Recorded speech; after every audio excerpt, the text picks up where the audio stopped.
بسم اللہ الرحمن الرحیم۔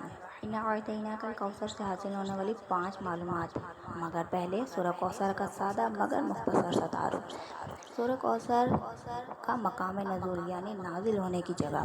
علامہ علی محمد قازم رحمۃ اللہ علیہ فرماتے ہیں، سورہ کوثر جمہور مفسرین کے نزدیک مکیہ یعنی مکہ میں اور بعض مفسرین کے نزدیک مدنیہ یعنی مدینہ میں نازل ہوئی۔ سورہ کوثر کا ایک رکوع اور 3 آیات ہیں۔ سورہ کوثر کا نام رکھنے کی وجہ کوثر سے دنیا اور آخرت کی بے شمار خوبیاں مراد ہیں، اور جنت کی ایک نہر کا نام بھی کوثر ہے۔ اسی سورت کی پہلی آیات میں یہ لفظ بھی موجود ہے، اِنَّا أَعْطَيْنَاكَ الْكَوْثَرَ۔ اسی مناسبت سے نام کوثر رکھا۔ اِنَّا أَعْطَيْنَاكَ الْكَوْثَرَ سے حاصل ہونے والی 5 اہم معلومات۔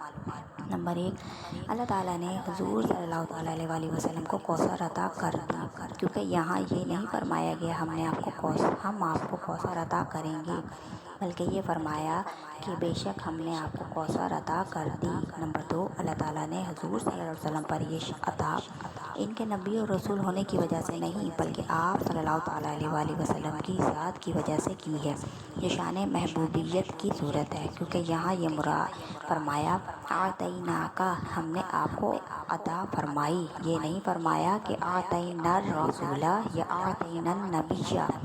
نمبر 3، آپ صلی اللہ علیہ وآلہ وسلم پر یہ عطا کسی عبادت اور ریاضت کی وجہ سے نہیں، بلکہ ان پر یہ عطا اللہ تعالیٰ کے عظیم فضل اور احسان کی وجہ سے ہوا، کیونکہ یہاں عطا کا ذکر پہلے ہوا اور عبادت کا ذکر بعد میں۔ نمبر 4، اللہ تعالیٰ نے آپ صلی اللہ علیہ وآلہ وسلم کو کوثر کا مالک بنا دیا ہے، تو جسے آپ چاہیں جتنا چاہیں جب چاہیں عطا کر سکتے ہیں۔ نمبر 5، آپ صلی اللہ علیہ وآلہ وسلم کی مدحت یعنی تعریف خود اللہ تعالیٰ فرماتا ہے۔ اعلیٰ حضرت امام احمد رضا خان رحمۃ اللہ علیہ فرماتے ہیں، اِنَّا أَعْطَيْنَاكَ الْكَوْثَرَ، ساری کثرت باتیں یہ ہیں، ٹھنڈا ٹھنڈا میٹھا میٹھا، پیتے ہم ہیں پلاتے یہ ہیں۔